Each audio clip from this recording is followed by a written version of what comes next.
નમસ્કાર 33 જિલ્લા 99 ખબરો સાથે હું છું નુપુર। સમાચારો પર નજર કરીએ।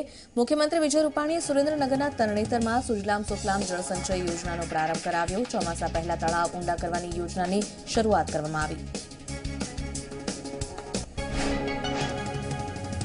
ગીર સોમનાથના દ્વાદશ જ્યોતિર્લિંગ મહોત્સવમાં મુખ્યમંત્રી રૂપાણીએ હાજરી આપી, જ્યાં ભાજપના કાર્યકરો અને સોમનાથ ટ્રસ્ટે મુખ્યમંત્રી રૂપાણીનું સ્વાગત કર્યું। આ પ્રસંગે માજી મુખ્યમંત્રી કેશુભાઈ પટેલ પણ હાજર રહ્યા હતા। મુખ્યમંત્રી વિજય રૂપાણીએ સોમનાથ મહાદેવની પૂજા અર્ચના કરી હતી, સાથે મહાદેવને જળાભિષેક કરી આરતીનો પણ લાહવો લીધો।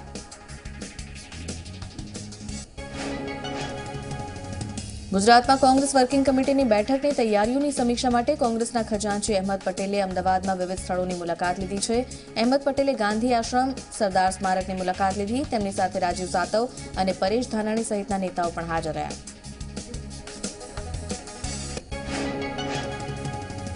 28મી ફેબ્રુઆરીએ કોંગ્રેસ વર્કિંગ કમિટીની બેઠકનું આયોજન થયું છે, જેમાં કોંગ્રેસના રાષ્ટ્રીય સ્તરના નેતાઓ પણ આવવાના છે। સાથે અડાલજ નજીક રાહુલ ગાંધી જનસંકલ્પ જાહેર સભાને પણ સંબોધિત કરવાના છે। 58 વર્ષ બાદ ગુજરાતમાં મળી રહી છે આ બેઠક।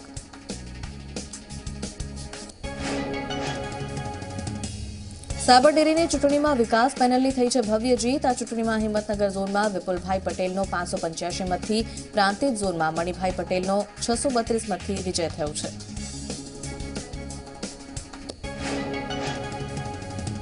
આ ચૂંટણીમાં તલોદ ઝોનમાં ભોગીલાલ પટેલનો 547 મતથી, તો માલપુર ઝોનમાં જશુભાઈ શિવાભાઈનો 629 મતથી વિજય થયો છે। વિકાસ પેનલની જીતથી પશુપાલકો અને દૂધ ઉત્પાદકોએ ફટાકડા ફોડીને ઉજવણી કરી। બોટાદના ગઢડામાં આવેલ નિંગાળા ગામ પાસે છકડો રિક્ષા અને કાર વચ્ચે અકસ્માત સર્જાયો, જેમાં 6 લોકો ઇજાગ્રસ્ત થયા છે, તેમાંથી 2ની હાલત ગંભીર છે। તાપીના ઉછલના વડપાડામાં કેમિકલ ટેન્કરમાં બ્લાસ્ટ થયો અને આગ લાગી। આગના પગલે ફાયરની 3 ગાડીઓ ઘટના સ્થળે પહોંચી આગ પર કાબુ કરાયો। ટેન્કર ચાલકે સ્ટીરિંગ પરથી કાબુ ગુમાવતા પુલ નીચે ટેન્કર ખાબક્યું હતું।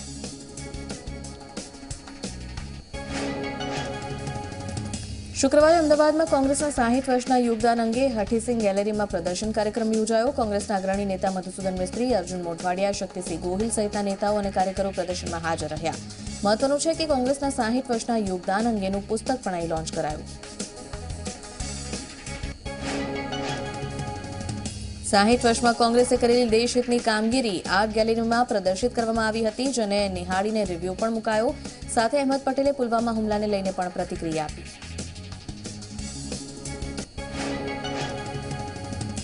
નર્મદા જિલ્લામાં એક અનોખું ચિત્ર પ્રદર્શન યોજાયું। નર્મદા જિલ્લાના રાજપીપળાના વિકાસનો મેપ વડોદરા આર્કિટેક્ચર કોલેજના 80 વિદ્યાર્થીઓએ નકશા અને ચિત્રોથી રજૂ કર્યો છે। છેલ્લા 6 માસથી વિદ્યાર્થીઓ રાજપીપળાની ગલીઓમાં ફર્યા અને ઊંડા રિસર્ચ બાદ તેમણે શહેરમાં ભવિષ્યમાં કેવા રોડ, બ્રિજ, મકાન હોવા જોઈએ તેનું સુંદર નકશા અને ચિત્રોથી દિશા સૂચન કર્યું।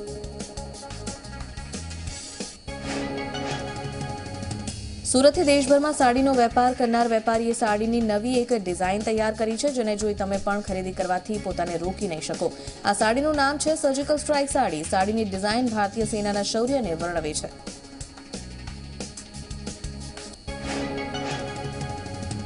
સુરતના કાપડના વેપારીઓ દેશની સેનાનું મનોબળ વધારવા માટે સર્જિકલ સ્ટ્રાઇક ડિજિટલ સાડી બનાવી રહ્યા છે। ત્યારે આ સાડીથી થનાર નફો વેપારીઓ શહીદોના પરિવારને આપવાનો નિર્ણય કરી રહ્યા છે। સર્જિકલ સ્ટ્રાઇકવાળી સાડીની ડિમાન્ડ પણ અચાનક વધી ગઈ છે। અન્ય રાજ્યના વેપારીઓ આ સાડીનો ફર્સ્ટ લુક જોઈને ખૂબ ખુશ થયા।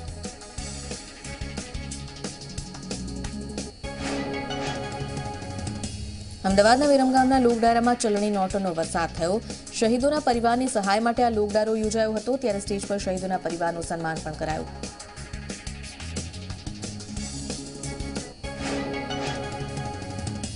પાટણ જિલ્લામાં હવામાન એકાએક બદલાયું છે। અનેક જગ્યાએ વાદળછાયું વાતાવરણ અને હવામાનમાં પલટાના કારણે ઠંડીનો ચમકારો ફરી અનુભવાયો છે।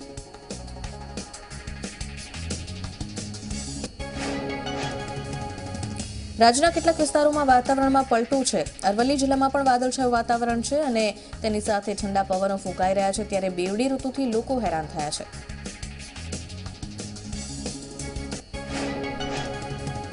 આ તરફ ગાંધીનગરના વાતાવરણમાં પણ પલટો જોવા મળ્યો છે। શહેરમાં સવારથી વાદળછાયેલું વાતાવરણ છે। ઠંડા પવનો અહીં પણ ફૂંકાયા।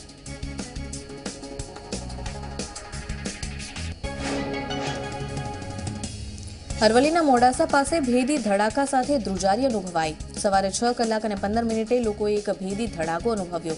તેના કારણે ચીચણો ગામ પંથકના લોકોમાં ફફડાટ ફેલાયો છે. અનેક મકાનોમાં તિરાડ પડ્યાનું પણ સામે આવ્યું છે. જોકે સમગ્ર ઘટના અંગે કોઈ સત્તાવાર પુષ્ટિ નથી કરવામાં આવી.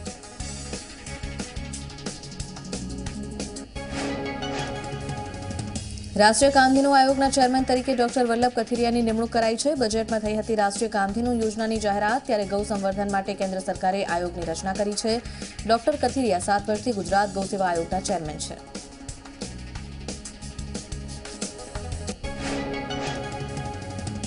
પાટણમાં સમીના ગાજદીનપુરાને જોડતી કેનાલમાં ફરી ગાબડું પડ્યું છે. કેનાલમાં ગાબડું પડતા 20 થી 30 વીઘા એરંડાના પાક પર પાણી ફરી વળ્યા અને ₹2,25,00,000ના ખર્ચે 3 કિલોમીટરની આ કેનાલ બનાવવામાં આવી હતી.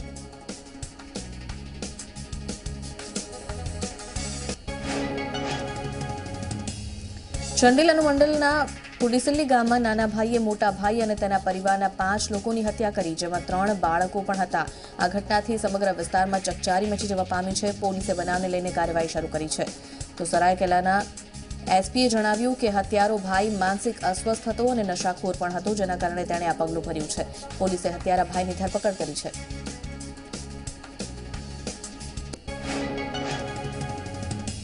સુરતના ઉધના વિસ્તારમાં 5 દિવસ પહેલા પથ્થરમારાની ઘટના બની હતી, જેના સીસીટીવી ફૂટેજ સામે આવ્યા છે. જેમાં જોઈ શકાય છે કે ક્રિકેટ રમવા મુદ્દે પહેલા સામાન્ય તકરાર થઈ અને ત્યારબાદ મામલો વધુ વણસ્યો. બંને જૂથ આમને સામને આવી ગયા, પથ્થરમારો કરવા લાગ્યા. તેના કારણે વિસ્તારમાં ભયનો માહોલ સર્જાયો.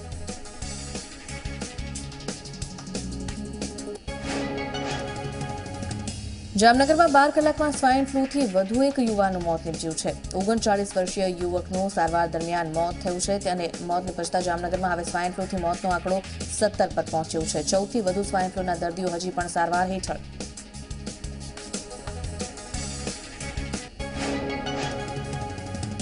એસટી કર્મીઓની હડતાળનો અંત આવ્યો છે. ત્યારે રાજકોટમાં વહેલી સવારથી એસટી ડેપો પર બસ પોતાના રૂટ પર દોડતી થઈ ગઈ હતી.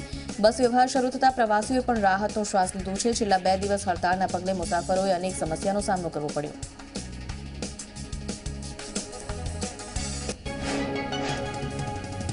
તો શુક્રવારે રાત્રે જ એસટી કર્મચારીઓની હડતાળનો અંત આવ્યો. વડોદરામાં પણ આજે વહેલી સવારથી એસટીની બસ પોતાના નિયત સમયે દોડતી થઈ ગઈ છે.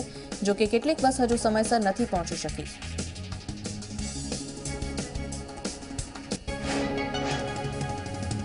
આ તરફ અમદાવાદના ગીતા મંદિર એસટી બસ સ્ટેન્ડ પર પણ બસ વ્યવહાર રાબેતા મુજબ જોવા મળ્યો. આજે સવારથી રોજિંદા કામ અર્થે એસટી બસથી અવરજવર કરતા લોકોએ હડતાળના અંતથી રાહતનો શ્વાસ લીધો છે.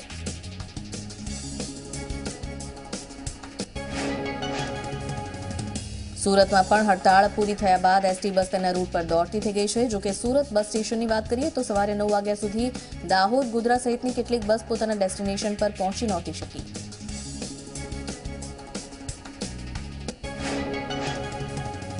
જામનગર સહિત રાજ્યભરના એસટી કર્મીઓની હડતાળનો અંત આવ્યો. ત્યારે જામનગર એસટી ડેપો ખાતે પણ એસટી કર્મીઓએ ફટાકડા ફોડીને ઉજવણી કરી. એસટી બસની હડતાળ સમેટાતા 2 દિવસથી મુશ્કેલીનો સામનો કરતા મુસાફરોની સમસ્યાનો પણ અંત આવ્યો.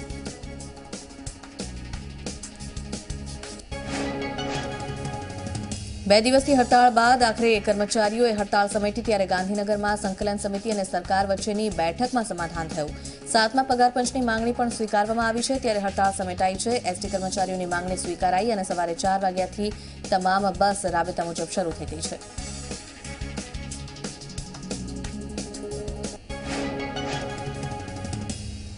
મહત્વનું છે કે સંકલન સમિતિની વાહન વ્યવહાર મંત્રી આરસી ફળદુ સાથે બેઠક થઈ હતી, જે નિષ્ફળ રહી.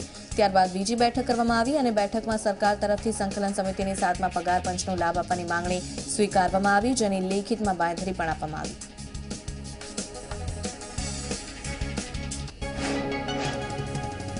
તો આ માંગણી સંતોષાતા એસટી કર્મચારી સંગઠનના સભ્યોએ હડતાળ સમેટી લીધી તેવી જાહેરાત કરાઈ અને સવારથી એસટીના કર્મચારીઓ પોતાના કામે લાગી ગયા છે. એસટી કર્મચારીઓની હડતાળ પૂર્ણ થતા મુસાફરોને મોટી રાહત મળી છે.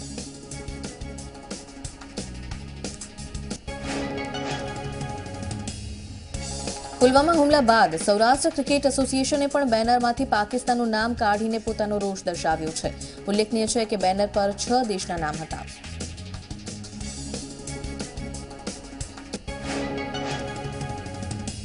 ટ્રાય સ્ટેટ ગુજરાતમાં અરજદારે ઘરમાં બેસીને દારૂ પીવા પર ગુજરાત હાઈકોર્ટમાં પિટિશન કરી છે. ઘરમાં બેસીને દારૂ પીવો તે રાઇટ ટુ પ્રાઇવસીનો ભંગ ગણાય કે નહીં તેનો સવાલ અરજકર્તાએ કોર્ટને પૂછ્યો છે.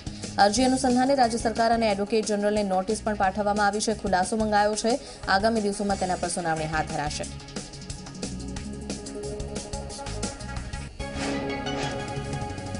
સરકારી નોકરીઓની ભરતીમાં આર્થિક રીતે નબળા સવર્ણ સમાજના પરિવારોને પણ હવે ઉંમરમાં છૂટછાટ મળશે. રાજ્ય સરકારના વહીવટી વિભાગે આ અંગેનો પરિપત્ર જાહેર કર્યો છે, જેમાં મહત્તમ 5 વર્ષની છૂટછાટ આપવાની જાહેરાત કરવામાં આવી છે.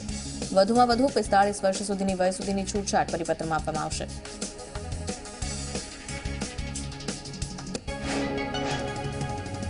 ગુજરાતમાં ભાજપના શાસનમાં વિમાન અને હેલિકોપ્ટરના મેન્ટેનન્સ ખર્ચમાં અધેધે વધારો થયો છે. વિધાનસભામાં આ અંગે ખર્ચના આંકડા રજૂ કરવામાં આવ્યા.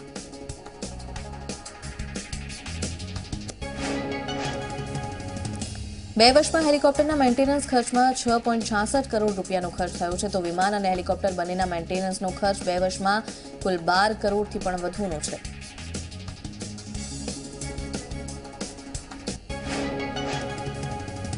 રાજ્ય સરકારે વધુ એક ખેડૂતલક્ષી જાહેરાત કરી છે. પાણી નીચે જતા ખેતરોમાં ચાલતી મોટરનો વીજ ભાર વધી જતો હોય છે, ત્યારે 3 મહિના માટે ખેડૂતો સ્વૈચ્છિક રીતે આ વીજ ભારનું ચેકિંગ કરાવી શકશે અને આ નિયમિત પણ તેઓ કરાવી શકે છે, જેના માટે કોઈ દંડ નહીં લેવામાં આવે. આ વીજ ભારના આધારે સોલાર પેનલ આપવામાં આવશે.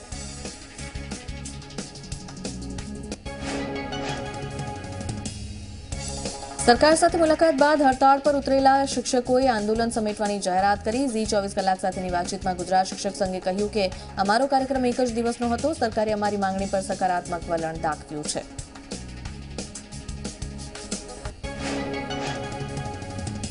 ભુજ માંધાપર રોડ પર નળવાળા સર્કલ પાસે 58 વર્ષીય પુરુષની બોથડ પદાર્થ મારીને હત્યા કરવામાં આવી. જુસબ કુરેશી નામના શખ્સ પર શંકા વ્યક્ત કરાઈ રહી છે. પોલીસ તપાસમાં સામે આવ્યું છે કે જુસબ અને નારણભાઈ વચ્ચે કોઈ બાબતે બોલાચાલી થઈ હતી. હત્યા બાદ જુસબ ભેદી રીતે ગાયબ છે. તેને લઈને પોલીસે જુસબને પકડવા માટે ચક્રો ગતિમાન કર્યા છે.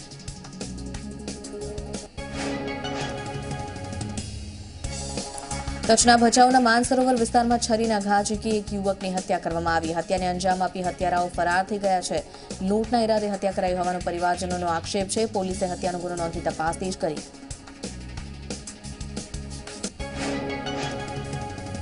ગુજરાત લેબર વેલફેર બોર્ડના કોઓર્ડિનેટર લાંચ લેતા ઝડપાઈ ગયા છે. એસીબીએ છડકું ગોઠવ્યું, જેમાં 1000 રૂપિયાની લાંચ લેતા દેવાંગ પાટડિયા ઝડપાઈ ગયા. દેવાંગે વેલફેર ફંડની નોટિસ ક્લોઝ કરવા માટે 1000 રૂપિયાની લાંચ માંગી હતી.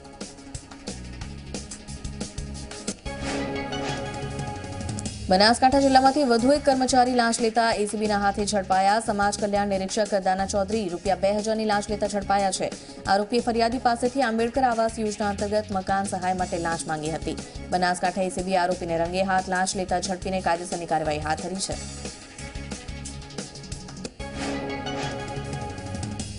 સુરતની સિવિલ હોસ્પિટલમાંથી બાળકીની ઉઠાંતરી થઈ છે, જેને ક્રાઇમ બ્રાન્ચે શોધી પણ કાઢી.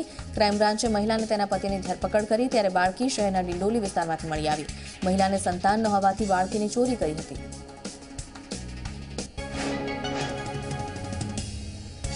અરવલ્લીના આંબલિયારા પાસે આંગડિયા પેઢીના કર્મચારી સાથે 7,70,000ની લૂંટ થઈ છે.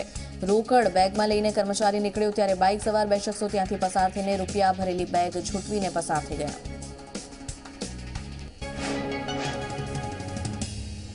બાઇક પર જઈ રહેલ લૂંટારુઓ પાસેથી બેગ પકડી પરત છોડાવવાનો પણ કર્મચારીએ પ્રયાસ કર્યો, પરંતુ લૂંટારુઓએ બાઇકની ઝડપ વધારી દીધી, ત્યારે કર્મચારી નીચે પટકાયો અને બાઇક સવાર રફુ ચક્કર થઈ ગયા. લૂંટની આ ઘટના સીસીટીવીમાં કેદ થઈ છે.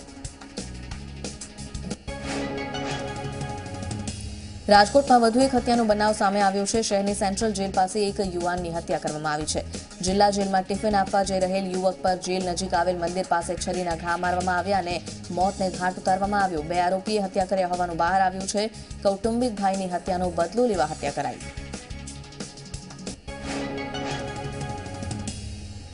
સુરતમાં ફરી એકવાર લવ જેહાદનો મામલો સામે આવ્યો છે. મૂળ બિહાર અને હાલ મહારાષ્ટ્રના નંદુબારમાં રહેતી વિધવા મહિલા 2018માં સુરતમાં લગ્ન પ્રસંગમાં હાજરી આપવા માટે ગઈ હતી. ત્યાં વિધર્મી યુવાન સાથે તેની મુલાકાત થઈ. વિધર્મી યુવકે પોતાનું નામ બદલીને મહિલાને પ્રેમજાળમાં ફસાવી અને તેની સાથે સામૂહિક બળાત્કાર આચર્યો, જેનો વીડિયો પણ ઉતાર્યો. પોતાના 2 મિત્રો સાથે મહિલા પર ગેંગરેપ કરીને તેનો વીડિયો ઉતાર્યો, ત્યારે આ મામલે મહિલાએ મહિદરપુરા પોલીસ સ્ટેશનમાં 3 શખ્સો સામે ગેંગરેપની ફરિયાદ નોંધાવી છે. તેના પગલે મહિલાનું મેડિકલ પરીક્ષણ કરવામાં આવ્યું અને ગણતરીના કલાકોમાં 3 નરાધમોને ઝડપી પાડવામાં આવ્યા.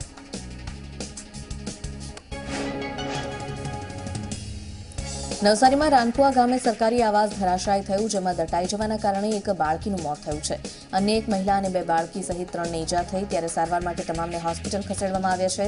તાલુકા પ્રમુખ, મામલતદાર અને ટીડીઓ સહિતનો સ્ટાફ ઘટના સ્થળે પહોંચી ગયો હતો. પોલીસે બનાવ સ્થળે પહોંચી કાર્યવાહી હાથ ધરી.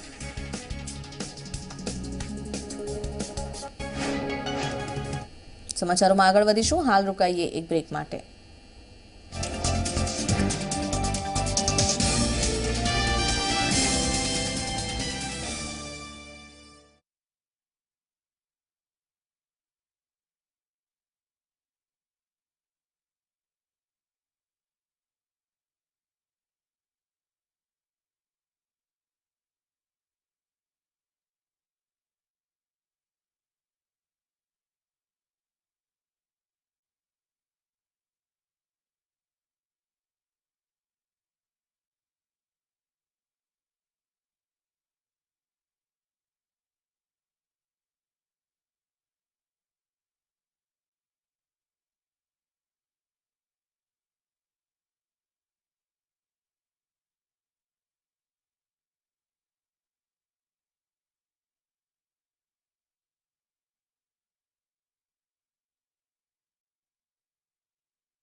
Welcome back. સમાચારોમાં આગળ વધીએ. જામનગરમાં સ્વાઇન ફ્લૂનો કેર હજી યથાવત છે. સ્વાઇન ફ્લૂના કારણે કલ્યાણપુરમાં 28 વર્ષીય યુવાનનું મોત થયું છે. યુવાનની જીજી હોસ્પિટલમાં સારવાર ચાલી રહી હતી, તો યુવકના મોત સાથે આંકડો 16 પર પહોંચ્યો છે. ત્યારબાદ પણ વધુ એક મોત, કુલ 17ના મોત. 15 જેટલા સ્વાઇન ફ્લૂ પોઝિટિવ દર્દીઓ હજી પણ સારવાર હેઠળ.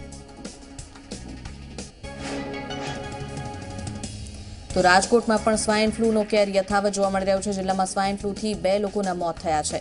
સ્વાઇન ફ્લૂના વધુ 7 કેસ પણ નોંધાયા છે, જેમાં 4 પુરુષ 3 મહિલા દર્દીઓ છે। સ્વાઇન ફ્લૂના તેમના રિપોર્ટ પોઝિટિવ આવ્યા છે। પડતર પ્રશ્નોને લઈને આરોગ્ય વિભાગના કર્મચારીઓ હડતાળ પર છે। ત્યારે ભાવનગર જિલ્લામાં આરોગ્ય કેન્દ્રોમાં મેડિકલ સ્ટાફના અભાવે બિન અનુભવી કર્મચારીઓએ સારવાર કરવી પડી રહી છે। વર્ગ 4ના કર્મચારીઓ દ્વારા આરોગ્ય કેન્દ્રમાં દર્દીઓની સારવાર કરવામાં આવી રહી છે। જો કે નવજાત બાળકોને રસીકરણની કામગીરી આરોગ્ય કેન્દ્રોમાં બંધ છે। ઉપરાંત કોઈ પ્રાથમિક આરોગ્ય કેન્દ્ર પર રિપોર્ટ પણ નથી કરાવવામાં આવી રહ્યા અને દવાઓનું વિતરણ પટ્ટાવાળા ભાઈઓ કરી રહ્યા છે, જેમને દવા વિશે કોઈ અનુભવ નથી। આ હડતાળના કારણે ભાવનગર જિલ્લામાં swine flu, malaria, dengue, chikungunya જેવા કેસ વધવાની સંભાવના છે।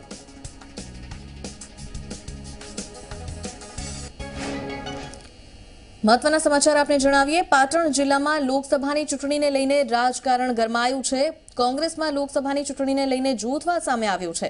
પાટણની લોકસભાના પૂર્વ 3 ધારાસભ્ય તેમજ ઠાકોર સમાજના આગેવાનો જે બંધ બારણે એક બેઠક યોજવા પહોંચ્યા છે। પક્ષ દ્વારા પાટણ લોકસભા બેઠક પર જગદીશ ઠાકોર કે અલ્પેશ ઠાકોરને ટિકિટ અપાશે તો વિરોધ કરાશે તેનો અને પૂર્વ ધારાસભ્યો તેમજ કાર્યકરોએ લોકસભાની ચૂંટણીમાં સ્થાનિક ઉમેદવારને ટિકિટ અપાય તેવી માંગ કરી છે। તો ટિકિટને લઈને અત્યારથી માથાકૂટ શરૂ કોંગ્રેસમાં અને જૂથવાદ સામે આવ્યો છે। પ્રેમલ ત્રિવેદી માહિતી સાથે જોડાઈ ગયા છે। પ્રેમલ, કોંગ્રેસમાં જૂથવાદ કોઈ નવી વાત નથી અને ટિકિટને લઈને અત્યારથી જ માથાકૂટ સામે આવી છે, શું વધુ માહિતી? હા, જે રીતે કહી શકાય કે હાલમાં જે પાટણ સર્કિટ હાઉસ ખાતે કોંગ્રેસના જે પૂર્વ ધારાસભ્યો છે તેમજ જે જિલ્લા પંચાયતના પૂર્વ જે સભ્યો છે તેઓ આજે પાટણ સર્કિટ હાઉસ ખાતે બેઠક યોજી છે અને જે રીતે કહી શકાય કે જે કોંગ્રેસ પક્ષની અંદર સ્થાનિક ઉમેદવારને ટિકિટ આપે તેવી માંગ પણ ઉચ્ચારવામાં આવી છે અને ખાસ કરીને જે રીતે કહી શકાય કે અલ્પેશ ઠાકોર તેમજ જગદીશ ઠાકોરનો પણ આ લોકોએ વિરોધ ખુલ્લેઆમ કર્યો છે અને જે રીતે કહી શકાય સ્થાનિક ઉમેદવારને ટિકિટ અપાય તેવી માંગ હાલમાં ઉચ્ચારવામાં આવી છે। જી પ્રમલ, આભાર માહિતી માટે। તો જગદીશ ઠાકોર કે અલ્પેશ ઠાકોરને ટિકિટ અપાશે તો વિરોધ કરવામાં આવશે। મહત્વનું છે કે હજી શરૂઆત પણ નથી થઈ ટિકિટની વહેંચણીની અને તેને લઈને અત્યારથી જ કોંગ્રેસમાં જૂથવાદ સામે આવ્યો છે। તો હંમેશાથી કોંગ્રેસમાં આ સમસ્યા રહી છે।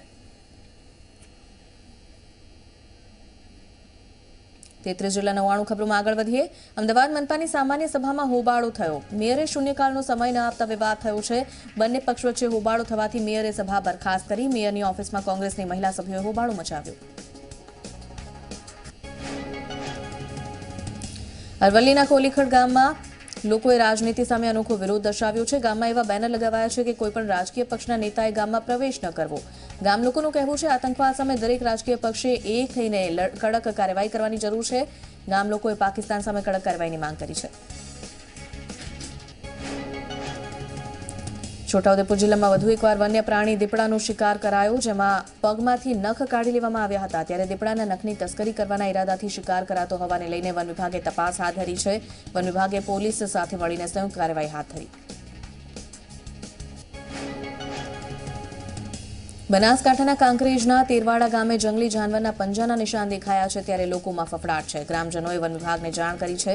ગામની સીમમાં આવેલ ખેતરમાં જંગલી પ્રાણીના પગના નિશાન દેખાયા છે, જે દીપડા કે ઝરખના હોવાનું પ્રાથમિક અનુમાન છે। સિંહ અને દીપડાના કુદરતી અને અકુદરતી મોતના આંકડા સરકારે જાહેર કર્યા છે। છેલ્લા 2 વર્ષમાં 204 સિંહ અને સિંહબાળના મોત થયા છે, જેમાંથી 27 સિંહના મોત અકુદરતી રીતે થયા હોવાનું સરકારે જણાવ્યું।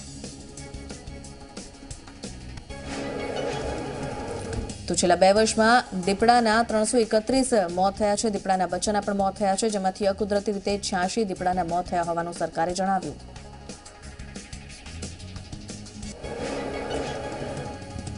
પુલવામામાં થયેલ શહીદ જવાનોને શ્રદ્ધાંજલિ આપવા 11 કુંડ યજ્ઞનું આયોજન જામનગરના ગાયત્રી શક્તિપીઠ ખાતે કરવામાં આવ્યું હતું।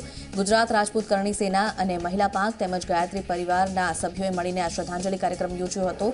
રાજપૂત કરણી સેના મહિલા પાંખના પ્રમુખ અને ક્રિકેટર રવિન્દ્ર જાડેજાના પત્ની રીવાબા જાડેજાએ પણ તેમાં હાજરી આપી। ગાયત્રી પરિવારે મંત્રોનો જાપ કરી શહીદોના પરિવારજનોને ઈશ્વર શક્તિ આપે તેવી પ્રાર્થના કરી હતી। આ યજ્ઞમાં મોટી સંખ્યામાં લોકો જોડાયા। દેશ પર કોઈ આફત ન આવે તેમજ શાંતિ અમન બની રહે તેને માટે પણ પ્રભુ પાસે પ્રાર્થના કરવામાં આવી। પુલવામા આતંકી હુમલામાં શહીદોના પરિવારજનોની સહાય માટે સુરતમાં આવેલી એસવીએનઆઈટી કોલેજમાં દર વર્ષે યોજાતો કલ્ચરલ કાર્યક્રમ રદ કરવામાં આવ્યો છે. કાર્યક્રમની પાછળ થનાર 20 લાખનો ખર્ચ શહીદ થયેલ જવાનોના પરિવારજનોને સહાય રૂપે અપાશે. આ વિદ્યાર્થીઓએ શનિવારે કેન્ડલ માર્ચ પણ યોજી હતી, જવાનોને શ્રદ્ધાંજલિ આપી હતી. બનાસકાંઠા જિલ્લામાં કેનાલમાં ફરી ગાબડાનો સિલસિલો જોવા મળ્યો છે. ભાભરમાં કુવાડા પાસે માઇનર કેનાલમાં 25 ફૂટનું ગાબડું પડ્યું છે. ખેતરમાં પાણી ભરાઈ જતા 20 વીઘામાં વાવેતર કરાયેલ રાઈ અને જીરુના પાકને નુકસાન થયું છે. હલકી ગુણવત્તાના કામના કારણે અવારનવાર ગાબડા પડે છે. દહેગામ તાલુકાના લવાડ ગામની એક શાળામાં બાળકોએ ઉચ્ચ સ્તરીય શિક્ષણ આપતા સ્વરૂપ રાવલને ગ્લોબલ ટીચર્સ એવોર્ડ માટે નોમિનેટ કરવામાં આવ્યા છે. વિશ્વના ટોપ 10 ટીચર્સમાં સ્વરૂપ રાવલનું નામ નોમિનેટ કરવામાં આવ્યું છે. સ્વરૂપ રાવલ સાંસદ પરેશ રાવલના ધર્મપત્ની છે અને પૂર્વ મિસ ઇન્ડિયા છે.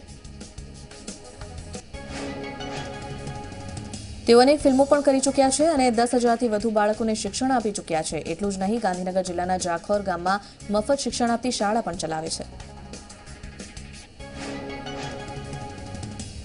લગ્નની મોસમ છે ત્યારે લોકો પોતપોતાના લગ્ન માટેની કંકોત્રીમાં રાફેલ કે નરેન્દ્ર મોદીને મત આપવાની બાબતનો ઉલ્લેખ કરતા હોય છે. શાહ પરિવારે 2019ની ચૂંટણીમાં લોકો મતદાન કરે એ માટે ખાસ વિગત છાપી છે. તો મતદાન એ આપણો અધિકાર છે અને દરેક વ્યક્તિએ મતદાન કરવું જોઈએ એ વાત કંકોત્રીમાં છાપવામાં આવી છે. શાહ પરિવારનું કહેવું છે કે તમે કઈ પાર્ટીને મત આપો છો તે વ્યક્તિગત મત છે, તે અંગત બાબત છે, પરંતુ અમારો ઉદ્દેશ એ છે કે દરેક વ્યક્તિ મતદાન કરે.